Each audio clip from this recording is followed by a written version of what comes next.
Al Schiefley began tattooing in Sandusky, Ohio, near Cleveland in 1927.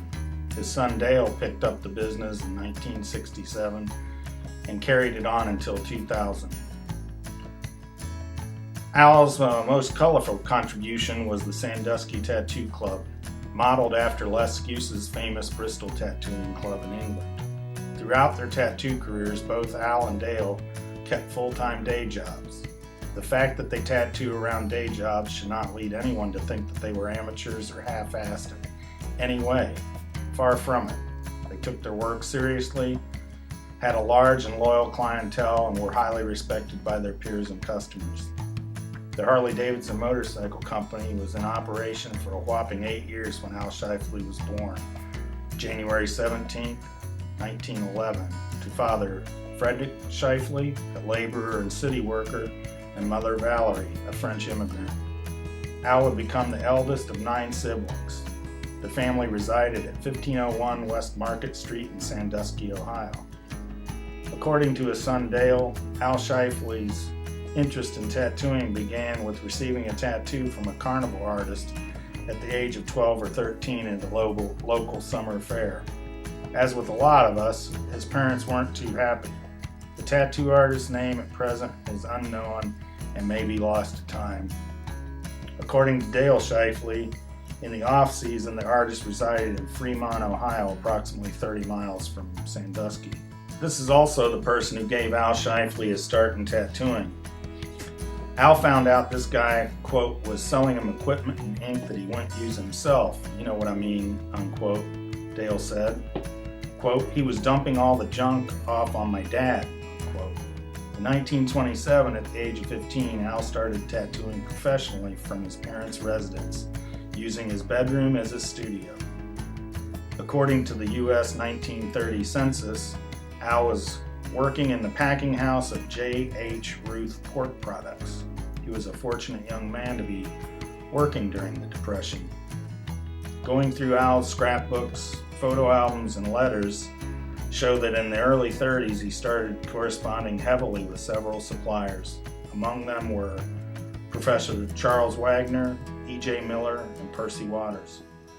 On November 24, 1934, he married Theda Lewis and moved to 1513 Pearl Street, Sandusky, where they rented from Al's mother. Later on, they bought the home. His tattoo shop was a separate building in their backyard. Al worked full-time as a conductor for the Pennsylvania Railroad, taking the night shift to allow for his 7 days a week tattoo shop hours. Al's tattoo studio was open 5 to 9 on weekdays, 10 to 9 on Saturday, and 1 to 9 on Sunday. Al also bought and sold guns. The correspondence during these years appeared to be straight-ahead business. Correspondence with Charlie Wagner, dated December 4th, 1937, reads, Dear Mr. Schiefley, the cost for the 3 machines you desire will be $5, and 50 cents a jar for inks, or 4 ounce for $1. Yours very truly, Charlie Wagner. P.S. Design sheets are 50 cents. The next correspondence I found was from Cap Coleman, dated August 2nd, 1943.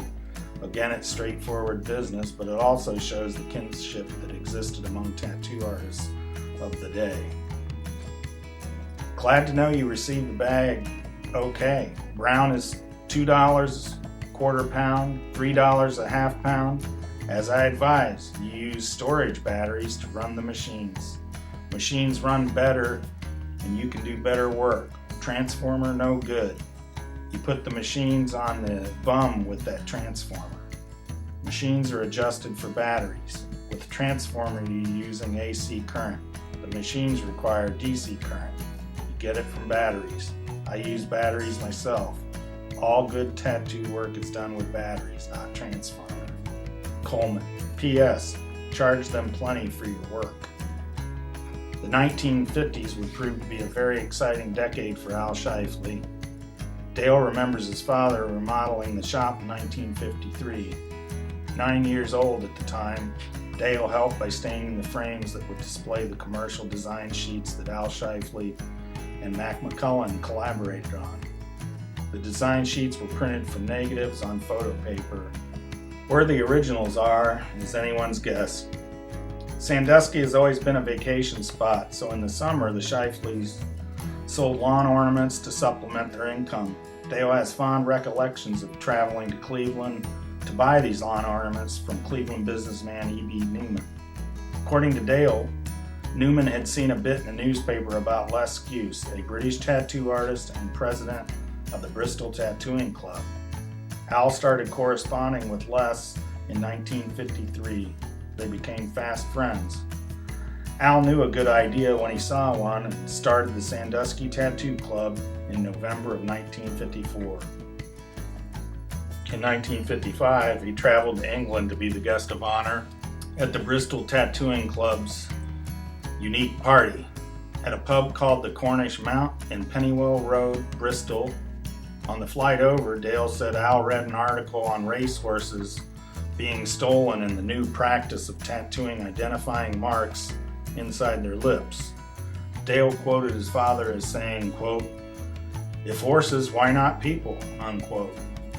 In 1956, Al organized what I would describe as a first modern tattoo convention. The guest of honor was Les Skuse. Milt Zeiss came, as did Paul Rogers, Huck Spaulding, and members of the Sandusky Tattoo Club.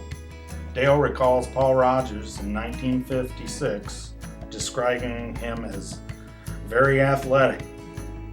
Quote, "I watched him walk the whole backyard on his hands," unquote, Dale said. In 1957, Al Schiefley and Milt Zeiss were the guests of honors at another Bristol Tattooing Club unique party. Al's wife accompanied him. In the early Spaulding and Rogers promotional flyer, there are endorsements from Al and Les, with photos of Les being presented with design sheets and machines at this party. In October 1960, Al would again be one of the guests of honor at the 8th anniversary of the Bristol Tattooing Club. Joining him was Huck Spaulding as the second guest of honor. In a recent interview, Danny Skuse described Al Schiefley as a, quote, "a gentleman's gentleman." During this same time period, Al stayed in close contact with Paul Rogers and Huck Spaulding and visited their Fayetteville, North Carolina shop. On one of these visits in the mid-50s, Huck Spaulding tattooed Al Schiefley's back with an exquisite Coleman-style crucifixion. He did the job start to finish, Dale said, in, quote, 7 hours and 40 minutes, unquote. It was rock-solid tattoo work by anyone's standards. Al's phone book from the 50s and 60s reads like a who's who of the tattoo world, with way too many names and addresses to list. Among the American tattoo artists he stayed in touch with were Crazy Philadelphia Eddie Funk, Jack Dracula, Sailor Eddie, Phil Sparrow, and Carl Bumpus. British tattoo artists he knew: Cash Cooper, Jack Zeke, Rich Mingens, Bob Madison, and of course Les Skuse. He also kept in touch with Doc Forbes in Canada, European artists like Denmark's Tattoo Ollie, and Holland's Tattoo Peter de Haan. There are neat little notes here and there in his phone book like, quote, "New Yellow," with an arrow pointing to Stanley Maskowitz' address. "See Bill Skuse for this green," and other notes on different chemical companies that sold dry pigments. Al's son Dale received his first tattoo the day he graduated from high school, June 6, 1963. His name Dale on the inside of his lower lip. Quote, "The thing about it was, though, see, my dad wouldn't tattoo me until the day I graduated from school," Dale said. Quote, "That's why I know exactly that date was June 6, 1963, because that was the day I graduated from school. So my dad said, okay, pick out whatever design you want and I'll tattoo it," Dale said. "I told him my name on my lip. That's what I wanted. And he couldn't believe it, but that's what I wanted, so he did it. The thing about it was when you do it, it always felt like you had snuff or something in, and my dad always said, don't put your tongue in there or you'll force the ink out. Well, I did that, and the third time my dad redid it, I went in the house and said, Mom, can you see my name? She said, no, pull down your lip. And I said, well, if you can't see it this way, I'm okay then." Dale married his wife Carol in 1963 and was hired by the Ford Motor Company in November of the same year. In 1967, Al started teaching Dale to tattoo. He wanted to teach me earlier, Dale said, but I guess I just wasn't ready because he always said, well, when you start to settle down, that's when we'll get serious. I had other things on my mind, I guess. The same year, Al suffered a stroke from which he would never fully recover. Al and Dale worked the shop together until 1971. Quote, the tattooing with my father and myself was always a hobby more than a livelihood, Dale said. Because through the winter time, there would be lots of times that you would go maybe a month and a half in the early 70s that you wouldn't do any work whatsoever. So it was just something that you couldn't rely on. So my dad had a full-time job and I had a full-time job. And I've always stated that the tattooing with me was always a hobby. It was never a job. I never considered it a job because I always figured a job is something that you want to go and get done and go and do something that you wanted to do. So that's why I always considered it a well-paying hobby. The same year they changed the name of the studio to Father and Son Tattooing. Due to Al's deteriorating health, he retired from tattooing in the middle of 1971. Dale continued to work the shop, modeling himself after his father by working a full-time job and using the money from tattooing to supplement his mom and dad's income. On May 25, 1973, Al passed away from a massive heart attack. In June 1973, Dale moved the studio to 1508 Taylor Street. Talking to Dale, it seems like he kept to himself for the most part. He did, however, contact Marty Holcomb at least 6 times to make appointments to go down and get work from Marty in Columbus, Ohio. Dale speaks very highly of Marty Holcomb. In 1976, Dale attended the first national convention in Houston.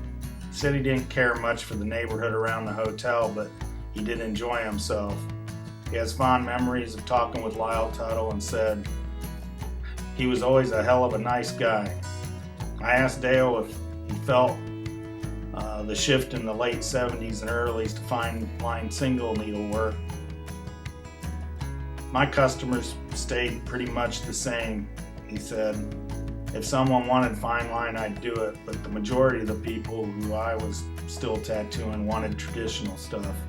You know, I didn't get into much like the armbands or sleeves or stuff like that. It was just basically the single tattoo, you know. Dale's business picked up in the 80s and he continued to supplement his mother's income through his tattooing until her death in 1987. His best years money-wise were right before I quit, he said, in the early to mid-90s. The year previous to the year that I decided I was going to retire, I had a hell of a good year, he said. It was hard in one sense to give it up, you know. Then again, I just got burned out. Dale worked the Taylor Street location until he retired from tattooing in 2000. Dale retired from 40 plus years at the Ford Motor Company and ended a 23-year career in tattooing. Toward the end of one of my interviews with Dale, I asked if tattooing had been good to him. Yeah, he said with a warm chuckle, oh yeah.